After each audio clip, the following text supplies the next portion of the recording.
വളർത്തുമൃഗങ്ങളെ സൈന്യത്തിൽ നിരോധിച്ചിരുന്നു. കൂടാതെ അവൻ യൂണിറ്റിൽ തുടരാൻ വോജ്ടെക് ഔദ്യോഗികമായി ചേരേണ്ടതുണ്ടായിരുന്നു.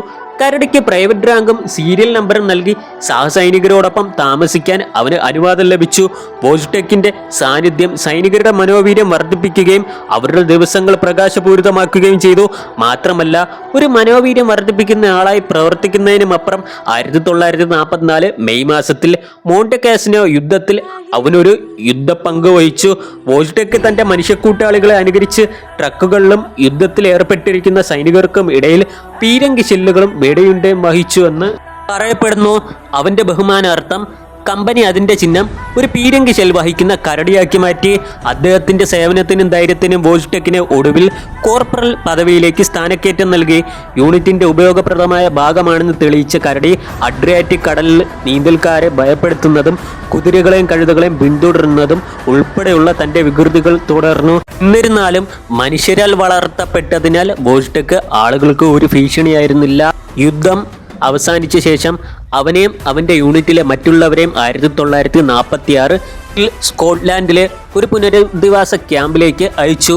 ക്യാമ്പിൽ വോജ്ടെക്കും അവന്റെ യൂണിറ്റിലെ മറ്റുള്ളവരും വീണ്ടും സന്തോഷത്തിന്റെ ഉറവിടമായി. പ്രതിദിനം 2 കുപ്പി ബിയറും പരിധിയില്ലാത്ത റേഷനും കഴിച്ചു. ക്യാമ്പിൽ തനിക്കായി നിർമ്മിച്ച നീന്തൽക്കുളത്തിൽ ഉല്ലസിച്ചു. അവൻ സ്വയം ആസ്വദിച്ചു. പകരമായി ഒരു സ്കോട്ടിഷ് ഫാമിൽ ജോലി ചെയ്യുമ്പോൾ വോജ്ടെക് തൻ്റെ കൂട്ടാളികളെ വേലി പോസ്റ്റുകൾ വഹിക്കാൻ സഹായിച്ചു. സൈന്യം പിന്മാറാൻ തുടങ്ങിയതോടെ വോജ്ടെക്കിനെ എവിടെ പുനരധിവസിപ്പിക്കണം എന്നതിനെക്കുറിച്ച് ആശങ്കകൾ ഉയർന്നു വന്നു.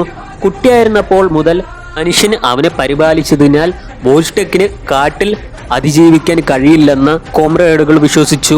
രാജ്യത്ത് അധികാരം പിടിച്ചെടുത്ത് കമ്മ്യൂണിസ്റ്റ് അധികാരികൾ പ്രചരണ ആവശ്യങ്ങൾക്കായി വോജ്ടെക്കിനെ ഉപയോഗിക്കും എന്ന് ഭയന്നതിനാൽ പട്ടാളക്കാർ അവനെ പോളണ്ടിലേക്ക് അയക്കാൻ ആഗ്രഹിച്ചില്ല. 1947 കരടിയെ എഡിൻബർഗ് മൃഗശാലയിലേക്ക് മാറ്റി. അവിടെ സന്ദർശകർ ഉണ്ടായിരുന്നു. അവന് മുൻ കൊമ്രേഡുകൾ മൃഗശാല സന്ദർശിച്ചപ്പോൾ അവർ വോജ്ടെക്കിന് ബിയർ, മിഠായി, സിഗരറ്റുകൾ എന്നിവ കൊണ്ടുവന്നു. അവനുമായി ഗുസ്തി പോലും നടത്തി. 1963 വോജ്ടെക് മൃഗശാലയിൽ വെച്ച് മരിച്ചു.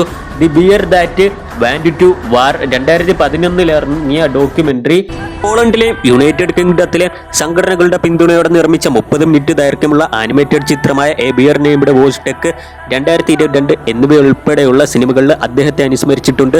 2015 എഡിൻബർഗ് പ്രന്റിസുള്ള വോജ്ടെക്കിന്റെ ഒരു വെങ്കല പ്രതിമ അനാച്ഛാദനം ചെയ്തു.